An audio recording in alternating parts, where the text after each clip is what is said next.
Well, greetings. Thank you for joining me. Welcome to 2022. We made it.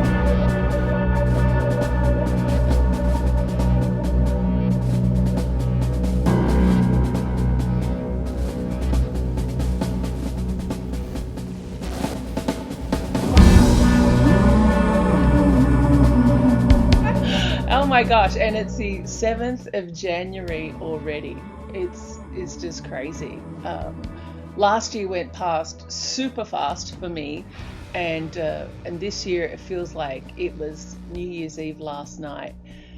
But yeah, what a trip. But this is an Ask Savannah video, and so I'm going to answer some questions that came through in December, and then just have a little chat like I always do.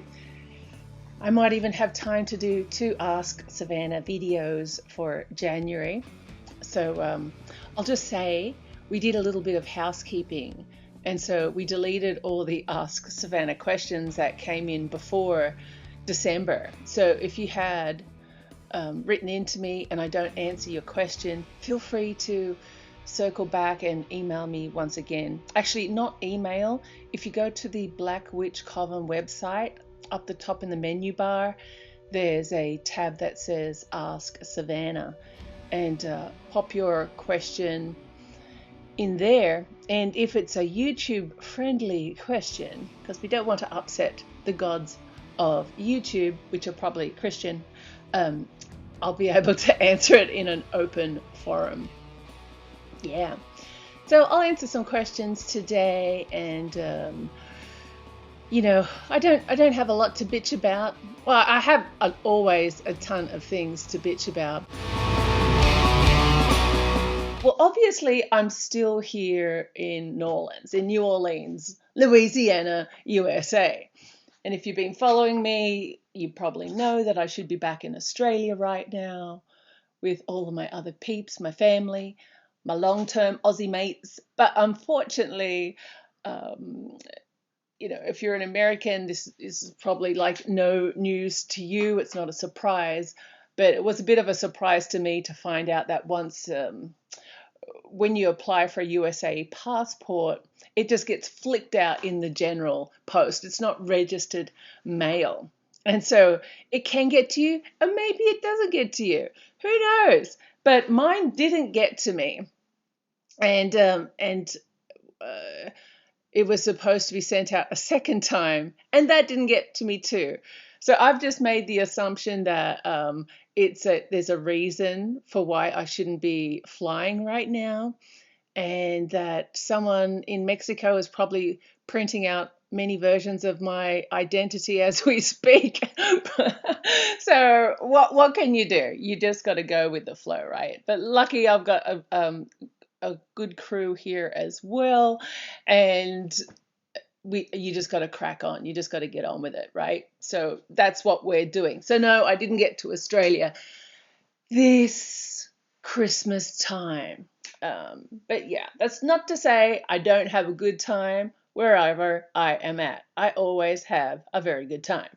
So New Year's Eve ritual happened this year. It was a really good event. So I suppose I just want to take a second and talk about the New Year's Eve, the close off from last year and coming into this year, because you might be interested in some of the messages I received during that ritual. So if you didn't know, at the end of every year, I kind of do a large ritual for New Year's Eve. I don't always include outsiders or people that are outside of our group. This year, I opened it up just to 11 clients because it does take a lot of time to do a ritual for someone else if you're going to do it with the style that I do it. But it was great having that energy for the New Year's Eve ritual, and I really amped that up during the ritual to really bring in all of that girly energy and to really champion for success, wisdom, knowledge, abundance, all of that type of thing, pushing it into our frequency to enter into this year. And then, of course, asking Spirit for messages at the highest level. At the highest level, I'll explain what I mean by that in a second. But ask Spirit for a message for guidance for this year, because I believe that's really what, especially the dark arts, is about. It's about the obtaining wisdom and knowledge to better us along this journey. Yeah. So leading up to the New Year's Eve ritual, there was the Yuletide. So in the Northern Hemisphere, of course, it's not Yuletide in the Southern Hemisphere. Their Yuletide will be in the middle of the year. So during the Southern Hemisphere winter time, that's when you'll be having Yuletide. That makes sense, right? But for us here in the Northern Hemisphere, I actually practice the 12 days of Yuletide. So I started on the 21st, and this year, because I knew I was doing a New Year's Eve ritual that encompassed working with all female energy, I actually worked with 12 demons along the 12 days of Yuletide, following pagan type of things that I was doing along the way, entering into the big New Year's Eve ritual with Astaroth, of course, and then finishing it off on the 1st. So that was very, very powerful to work with each of these, what we call demons or ancient spirits, all in a different way, honoring the male, honoring the female, honoring our ancestors or elders or those who have helped us along the way. Connecting and giving offerings to each of these spirits on each of these nights. And of course, then for the New Year's Eve ritual, to really give a lovely, beautiful offering. Because when you ask from something from a spirit, you should always give an offering. Yeah. So that's what I did. And then I closed all of that off. After that, dismissed everybody, and then spent some time really meditating with my connection to the spiritual world. That was very important. And so there were a lot of messages that came through, but the ones I can share and then share to YouTube is, and one that I shared with my extended group, was that 2022 is going to be a complete reflection of 2021. So we're not going to get those big aha sort of monumental shifts. And I suppose, remember, I'm living in America, so these messages are based to help me on my journey. And remember, Astaroth herself or himself, depending on how you experience Astaroth, is basically master of the Americas. So that's why, honestly, I feel like I'm in America to begin with. For an Australian to be living in America, you've probably got to have a purpose, because Australia is pretty cool. So I feel like I was drawn to live in America because this is where Astaroth is, that I can serve my highest purpose by being here. Otherwise, I'd be in Australia, living between Australia, Thailand, and probably Paris. Yeah, I haven't lived long-term in Paris, but it's a goal that I'd like to do. Maybe spend 3 months a year there. That's a personal little side note thing. But yeah, so receiving this message from Astaroth is, because when I'm asking for some reflection on how I should mentally prepare for this year. Is there anything I should really know? So when I'm going into a ritual for abundance and prosperity and to all of these things to overcome my own challenges, what can I do? And so that the messages that came down is that you have to understand that 2022 is going to be a reflection of 2021. That's not a negative. That just means that don't just feel like you're just going to live on some whimsical, magical carpet and that things are just going to be delivered to you and your people just because you're asking for it. You're going to have to really apply yourself. So apply yourself to these goals. So I always set my goals I talk about that. You've heard me talk about that so much over the years. And so I asked that for all the ladies that were in the ritual with me to make sure you have goals for the year. Don't just think because you're doing a magical spell or a magical ritual that it's going to be given. The external variables in this environment make it so you really have to think. You have to think and apply yourself and put in some effort so you can receive. And so when I'm asking for my spiritual guidance, I'm always asking, what else do I need to know? Please show me different opportunities that I may not have even considered, or are outside of my comfort level, or all of those type of things. And I always ask for patience, for empathy, for all of these things that I've pushed to, I push aside. I know how that sounds, but it's true.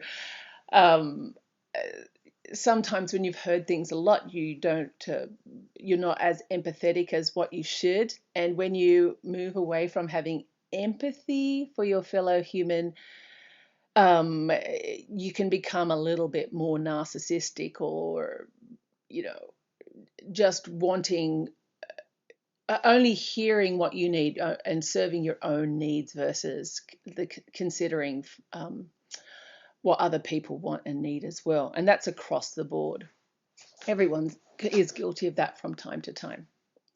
So that was one of the key messages that I can share, and it really is very important when you think about it, that it's a real reflection of 2021, and that what was the analogy given?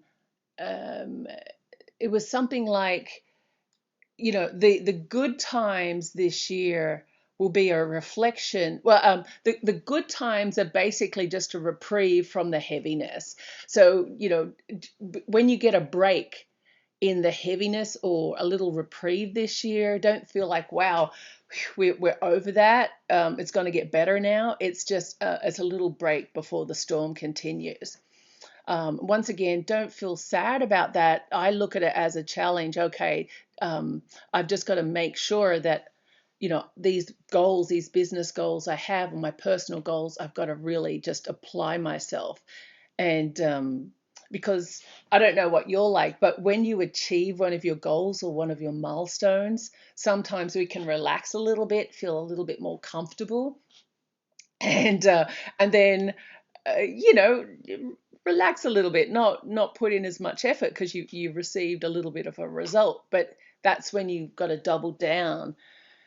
So to use one of those phrases, like, it's a time for sowing. So it's a time for working hard, so you can basically harvest. It won't be this year. You'll be harvesting from the work you do this year in a coming year. That's important.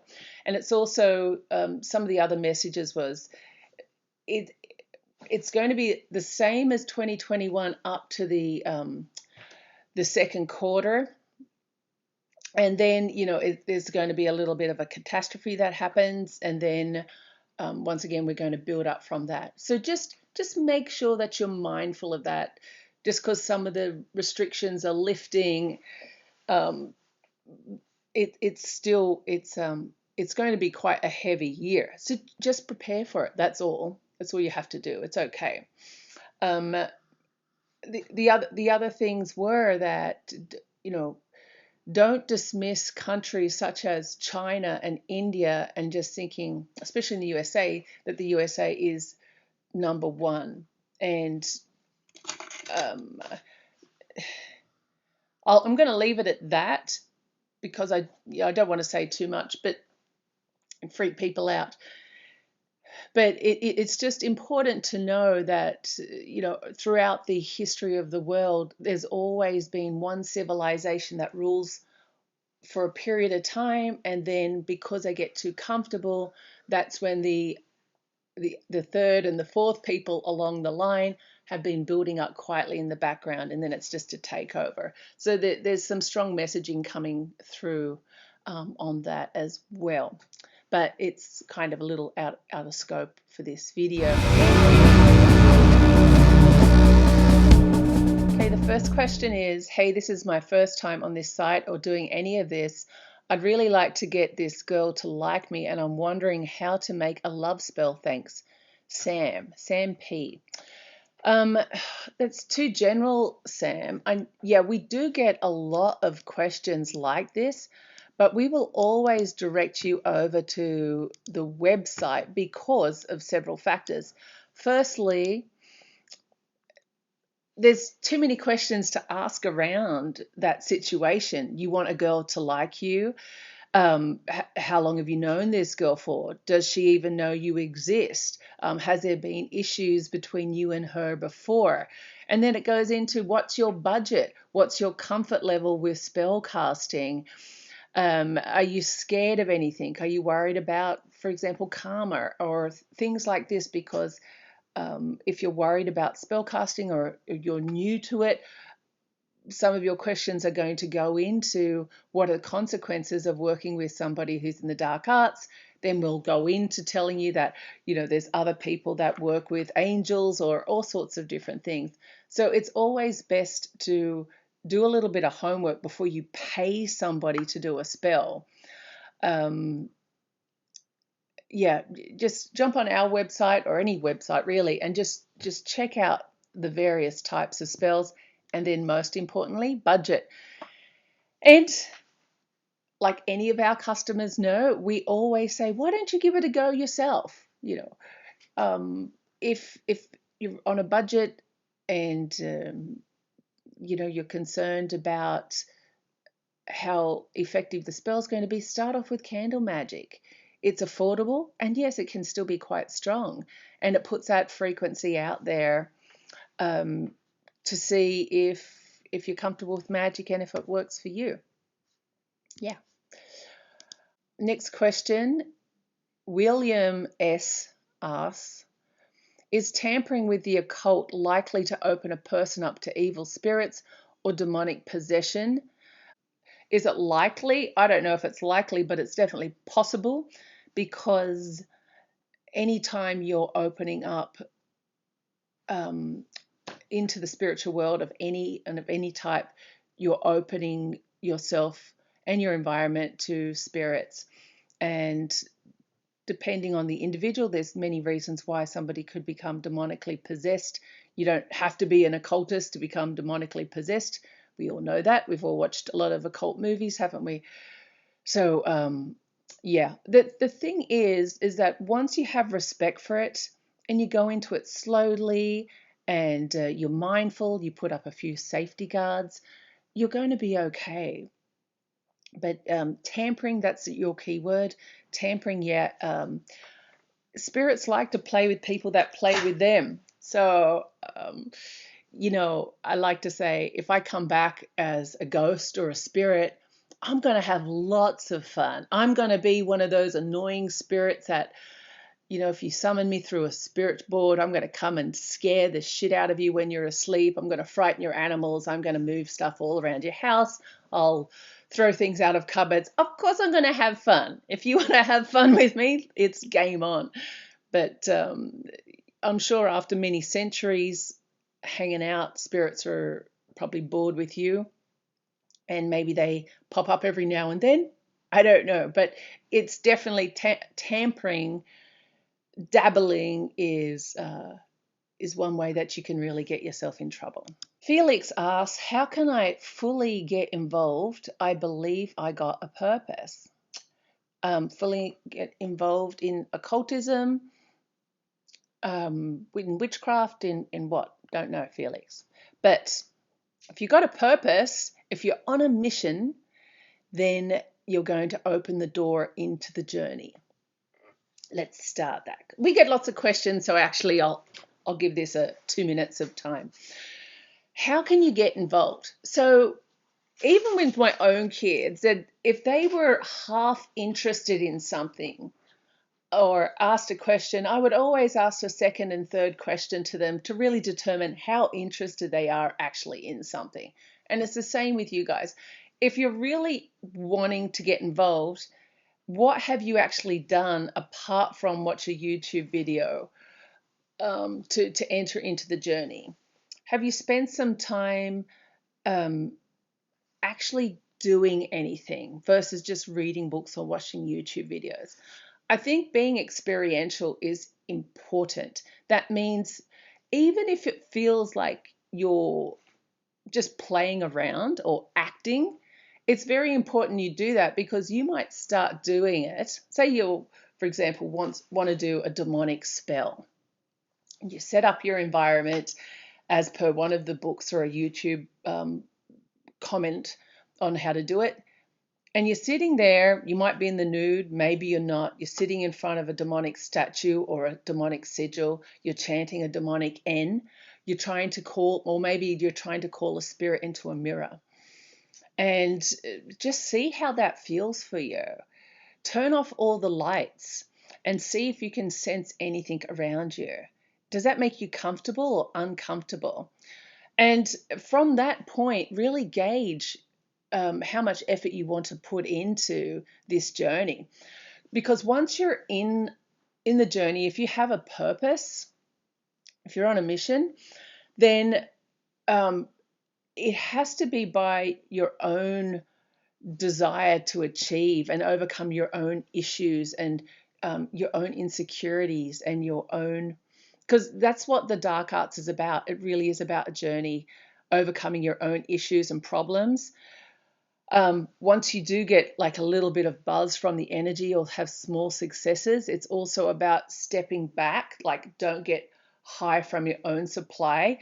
Stepping back, becoming a little bit more humble, and then seeing what other band-aids you have to rip apart, go down that journey a little further. So it's really about it's a journey.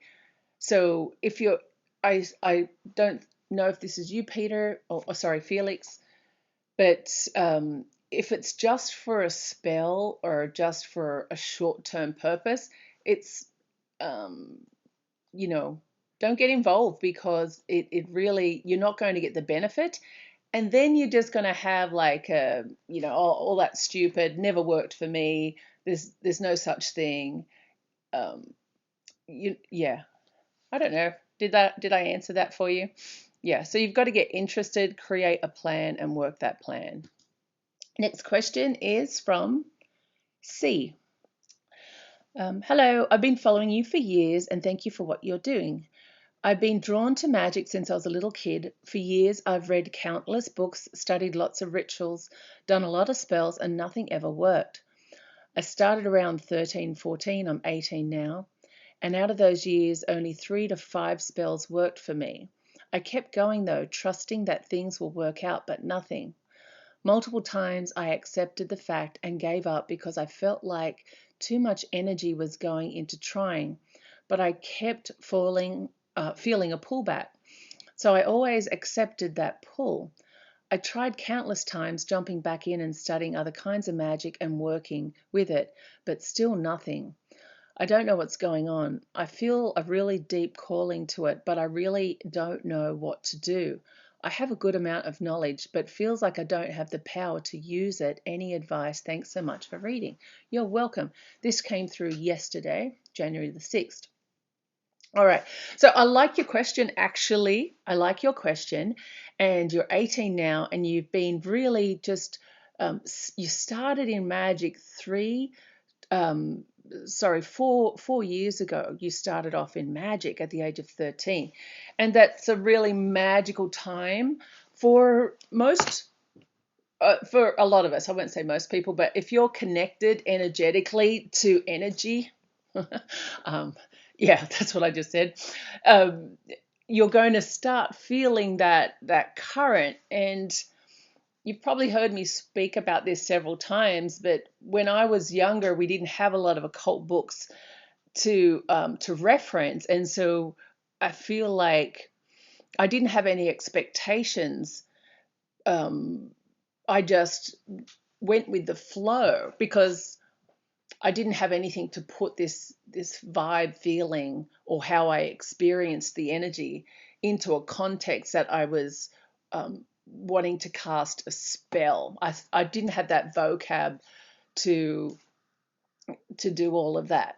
but I just knew the energy made me feel good. And I spoke about wish spells and things like that. So I was always putting it out there, and I feel like I was benefiting from that. I would say at the when you're in your teenage years, there's many reasons why you can't be yourself, or you're restricted for other reasons, as to why your spells can't manifest. You're probably living under somebody's roof who is responsible for you, probably legally responsible in the past. You're 18 now. You're just over that line of your parents being legally responsible for you. And so there's always some limitations there, and that's natural, and that's a good thing in most cases. So how you practice your magic and your ability to consistently practice magic probably isn't okay in most households. So if you've got the benefit from a couple of spells, that's awesome. What I would say to you, I mean, the calling to you suggests to me that you're absolutely on the right path, but don't fight it. Don't because we've got all of this knowledge these days and all these videos and things, I feel like people have this expectation they should be a lot better than what they are. And really, if you're getting some result, you're feeling the energy, you're feeling the pullback, that is awesome in itself. You are definitely on your path, and you're definitely a magical person. From someone that's been on this, for a couple of decades now, I'm at the halfway point, let's put it like that, and I've been magical my whole life. I will say that sometimes with what I'm putting out there with my spells and rituals manifests over many years. It's not, I don't expect things to happen instantly, because magic, when you put that desire out there, some of the goal of magic is to remove obstacles, whether they are physical obstacles, and most probably obstacles within yourself, in order for you to achieve what you need. And that journey can take a long time. And like I said, some of my spells and rituals happen over years. Years it takes. And that's why I put my spells in this little box. My petitions, let me show you. I was going to show you them, but I've burnt them all up on New Year's Eve. In my New Year's Eve ritual, I released all the old ones. But generally, I have a little box that I place all of my goals and petitions in, and they can sit there for some time until they really come into, until they manifest. Yeah, it can take a long time. So at 18, 4 years in, keep going. Don't have the expectation that because you cast a spell, it definitely will manifest when you cast it. I don't know what spells they are, if they're money spells, if they're love spells, if it's due to bullying or whatever it is, because that also is important. Each kind of category of spell has its own little nuances that need to be considered. But for example, in the dark arts, which I've been studying for a long time, I still feel like, actually, the more I know, the more I feel like I don't know. There's just so much out there. In one lifetime, if I die at 100, I still will not have achieved everything that I want to achieve. And I'm okay with that, because you just realize magic's been happening for centuries. So the key for you is don't be hard on yourself. Have some goals. So for example, if you're 18, maybe you're going into university, or maybe you're going to a college, or maybe you're starting your own little business, whatever you might be doing. Maybe you want to travel the world. It's going to be a bit hard right now. Whatever it is, but have some goals that are going to be a little bit long term for you, and then work those goals. So I don't know if it's a love goal, or if it's a money goal, or it's a career path goal. And then do magic that's constantly just working away in the background, and trust that it is working away in the background. you can trust it because you said that you had success with a couple of spells. So you know that magic's there and you feel the calling. So the other advice I have for somebody who is new on the journey is that try and mix up the types of magic that you do. So maybe if you're watching me, you could just be more focused into the dark arts, but I'm not always in the dark arts. I only lay down something heavy when I need to. The majority of my time is doing more types of, I'd say, abundance, prosperity, healing, protection, um, everything else. Like if I have to get down and dirty, I'm going to do it 100% without any guilt. I go there and then I release all of that energy and it's done. Like it's out. But I feel like when people are just focused on one area, that weakens you, especially weakens you over time, and that's you're not balanced. Because being a human and going through your life, you need to be able to do magic or find balance in all the areas, not just a few, because you go through life having all the experiences. You experience hate, you experience love, you experience need, you experience all of these concerns. And so you have to have a trick up your sleeve for each of these. So remember to stay balanced and then try and cast magic in each of those areas to stay balanced.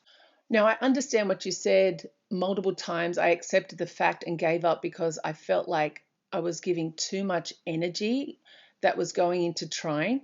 Yeah, that's fine as well. You should put a lot of energy in to your magic, especially at the beginning, and put it in there without expectation something's going to happen. I'll tell you why. So it's like when you learn something new, if you're learning any course of study, university, college, whatever, you're going to spend about 3 years learning, putting in effort, making mistakes, getting graded on it before you actually get paid to do this thing that you've learned over time. And magic is really the same. We have to understand that. What we're reading in books and what we're watching on YouTube, even myself, if I'm casting a spell for the YouTube audience, that is just the end result of all the preparation that's happened over the years. In real life, when I'm YouTube is real life, isn't it? But when I'm conducting a spell, it's that energy and the relationship I have with the spirits that's raising that energy, and then to put that intention out there. uh, it's not just the words, it's not just the spell, but it's me energetically as a being raising that energy and then releasing it. And then what took me a minute to understand when I started changing over into spell casting is that the grounding of that energy is very important, because if you don't ground properly after a spell or release the energy, you can hold on to that, and sometimes that manifests in different negative ways in your life. um, um, or you just become super tired and super sleepy and it drains you. You feel quite tired and lethargic. So, but that comes after years of just learning what to do, different tricks. What you might read with one person may not work for you, so you've got to try something else. And so that's just a normal part of learning the magical experience. I know for me, when I was really a lot into the more baneful style of magic, doing really heavy work, if you know what I mean, um, some of those rituals afterwards would take me 3 days to perform. And then I was completely drained after. I'd have to sleep for a very long time. And I'd have to have some of my group do a lot of work on me just to protect me, because when I was, my I was completely down, that's when you can come under spiritual attack. So, doing lots of work and things over the years to understand how to secure myself there. So you're just on the start of your journey. when you're feeling down or you experience something, don't look at it as a negative thing.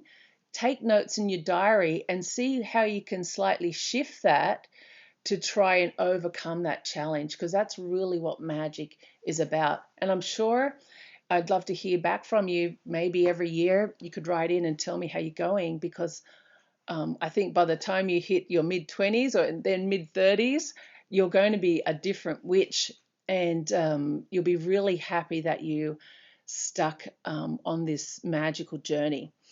If it's, and especially if you're going through some years where you're going through, 18 to 25, they're heavy duty years, especially if you're hustling and focused. You don't have to do magic all the time. Maybe you just dedicate a certain time per week or once per month. Um, I would diarize it and take it seriously versus feeling like you've always got to get in there and do something, because magic can be very consuming. Believe me, one of my New Year's Eve requests was to help me to find more balance, because I'm so into magic. Like, it's so consuming in my world that there's other things that I don't want to do just because I love magic so much. But that's not healthy. So, but look, we're always looking to improve in some way. So just hang in there. You're so young. You're so young. Now, I like this question. I don't really have a great answer for you, but I'm going to throw it out there because maybe some of you magical people out there might be able to answer this. It was on the YouTube comment from last month, the Ask Savannah video from December 2021. Hey Savannah, is there a spell I can do to haunt someone after I die? And I like that question because that is something that I want to do. I don't want to move on. I want to hang out and just haunt people. But I don't know about how you can personally do a spell for that. I don't know of that, because when we leave this earth, and we're more connected to the frequency, our soul energy, it depends on what our purpose is on the other side. But if someone else knows the answer to that, hey, I'd love to know that as well, whatever answer you have. But for us and what we do, we have the spell I do for it. It's a ritual. It's called Damnation into Perpetuity. And that is a spell that haunts other people in multiple lifetimes. It's quite a nasty little spell. It doesn't give you a lot of satisfaction now, if you're wondering that, if other people are wondering that. This damnation into perpetuity is exactly that, and that's when you've got to have someone in the next life, some witch who knows how to remove that level of curse or hex. So it's a really nasty one to do because you're haunting somebody across their lifetimes. Yeah, so that person, if they really pissed you off and you believe in magic, it's a perfect spell to cast because it really does some mega damage to somebody. This question is from Ricky, and he says, I'm about to do a pact to get my ex back and to fall in love with me. She's completely against me giving a chance and saying she doesn't love me the same. Will a demon I use be able to change her mind and her will? Now, I have spoken to Ricky in person about this, but I'm answering this question because we get lots and lots and lots of questions about this. And we have shared lots of information on our website about demonic pacts, about what they are, about their limitations, and about what you have to do after this pact is created in order for it to manifest effectively. And so I've just completed a course on demonic pacts. It's taken me a long time to even feel comfortable enough to release, and I'll talk about that in a second. But and of course, there's certain things that I don't ever discuss or don't ever do to an audience of people that I don't know. Um, just throwing stuff out there on the internet because for popularity or something like that is just stupid, because who knows who sees this information. I'm dissonant about a lot of this anyways, but I did do a course on that. I'll throw that out there. And what I've said is that with demonic pacts, you shouldn't do them for situations where it's something temporary, or the situation is, a temporary situation you're trying to overcome. So I generally, actually, I don't think that you should do a pact to get a girlfriend back with you. Just especially if you're not sure that you want a lifelong union with that person. Why do a demonic pact? That's the stuff you do spells for. But specifically for Ricky's question, she's saying that she doesn't love him and wants the demon to change her mind and her free will. So what I said to Ricky was, the demon isn't going to overcome the issues within the relationship. It can get you guys back if you're following the pact agreement. What you said you were going to do, you better do it. And so you can knit the relationship back together, but will it stay together? Well, it sounds like it's a turbulent relationship, and we know it is. So the demon isn't going to fix the human problems between the two people. There's jealousy in the relationship. There's conflict in the relationship. People are communicating poorly. You're getting on each other's nerves. So the demon isn't there to babysit this relationship to make sure everyone is behaving in a way that is sustainable for a healthy, long-term, happy relationship. That's not what a demon does. A demon is all about helping you overcome personal challenges in order for you to get what you desire. If you're not willing to work on yourself, don't expect the demon to do what you're not willing to do. So when it comes to changing someone's free will, yes, like in any spell, we can push it up to a point, but when it comes to love and relationship and two people's free will, egos, past insecurity, all those our human traits that you have to overcome, the demon's not there to wave a magic wand and change all of that. It won't do it. Essentially, it comes down to when your partner walks through the door, how do you make them feel? Are you trying all this reverse psychology where you're throwing out negative comments and statements, hoping that they will soothe your concerns? You know, you've probably been down the pub talking to other guys, and then she has to defend herself. No, actually, I was at work. I had to work overtime. No, you weren't. You're always fucking around with someone else. No, I'm not. That type of thing. How long is that? I mean, it's just exhausting for me to even go there and say that, because as a female, if I had to walk into that, I would just say bye and never, ever come back again. You couldn't get a demon or anything on earth to pull me back into that scenario. Why? Because I have a very, very strong free will. There isn't magic that's going to manipulate me.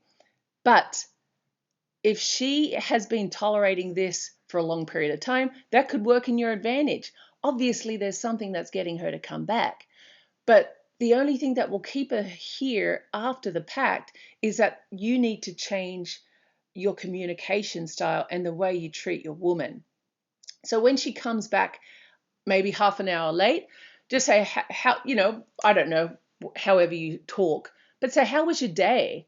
Like, can I go and make you a cup of tea or get you a drink? You must be exhausted right now. Tell me about your day. Open up those communication channels and have an adult relationship. Then this is the way the demon helps you. Once you want to improve, then the spirit gets involved in your life. Helps you see that better communication, treating someone you really love in a positive way is going to win them over faster than if you're negative or mean to them. So some people would argue, well, that would happen anyway if you're nice. Sure, but it hasn't happened in over 8 years. So maybe the spirit and working with the spirit will help you to see error in your ways and give that motivation to be a better man, to hold on to her.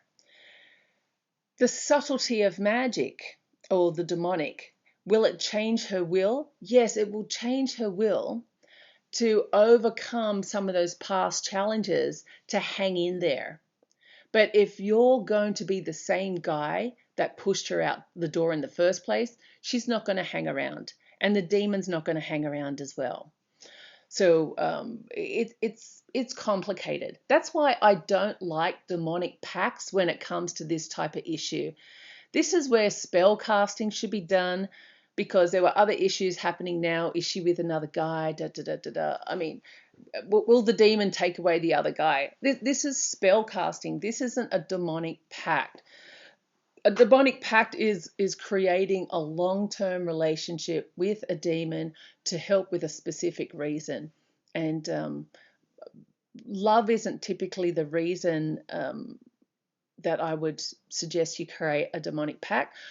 If it is to find, for example, I want to have a loving, passionate relationship with a soulmate for the rest of my life, to protect this relationship from outside negative forces, and for us, all that type of thing, where, when you have a spirit, Dantalian, Salos, something like that, come on board to help you as a man, it helps protect, I will say, your environment.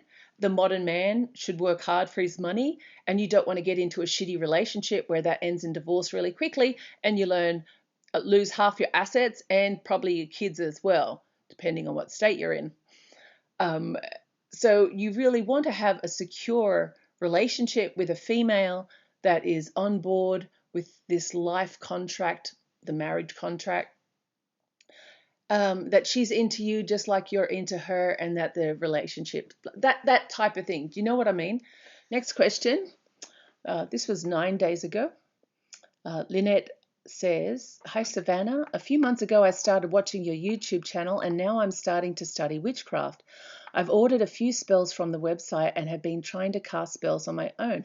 Yes, I know your name.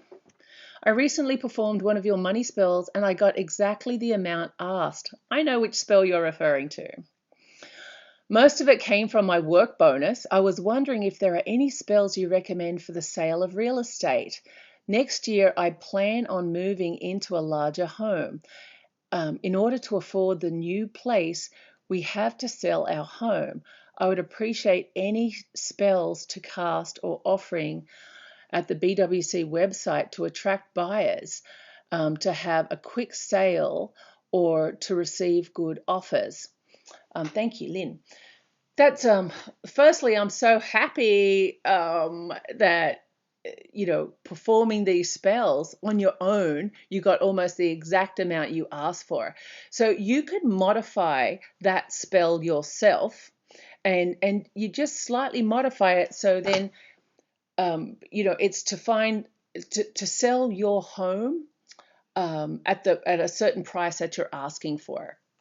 So you can do that with the spell you tried. I think it was the envelope spell, if I'm not mistaken. Yeah, and you can do that for, like, once you have a mission with that type of spell, it doesn't matter what you're asking for. The price and what you're asking for just has to be in alignment with what you're doing or what you're needing. So just, you can change that around a little bit. Other times with real estate, depending on what you're doing, you can either do the wish spell through the Kabbalah, or the abundance and prosperity types of spells, or if you're into the demonic stuff, you do the demonic magic spell. So even candle magic is very good, which you can do for yourself, in order to put that energy out there, that low frequency energy, that you're looking to sell your home for a specific price. Now, I did this for a client. Her parents are in Hong Kong. Hope I got that right, because I know China and Hong Kong are different. And I just did a series of money candles. Now, it was a series of money candles, and we put the exact, on there was Jupiter sigils I sat it on an Asian altar, so everything had Asian style prosperity symbology all over it, and then also in conjunction with the planetary sigils of Jupiter and Jupiter energy. Had the property on there and what we wanted to sell it for, and that sold by the end of the time these 3 candles burned. So candle magic can also be excellent for that as well. But I think I love when people do this stuff themselves and so quickly. Like, look, you're just into magic and already you're getting some great results. So just do it consistently. The other thing I suggest is having consistent cleansing type of work, so aura or chakra cleansing, especially throughout this year, because remember at the beginning of this video I said that it's going to be a challenging year this year. It's going to be the same as last year. So if you're feeling tired, you should do just having a quick energy cleanse. If you do it through us, just make sure you say, hey, could you also check if there's any negative spiritual attachments, and we will have a look for you. If you don't ask for that and you just ordered an aura cleanse, we're just going to do an aura cleanse. But for those of you who have been with us for a long time, just ask, could you check for that? And we will check for it. And if we see anything, if it's something simple, we'll remove it. If it's something deeper or stuck, we'll tell you about it and what else you should order. But we will never sell you anything that you don't need. It's definitely not our style, like most of you know. All right, but that's great, Lynette. I'm so glad that you had a great result. All right, well, that's it. Anyways, like I said, I might do 2 videos this month since I'm stuck in Louisiana. Yeehaw! Thank you for listening, and hail Lucifer. Bye for now.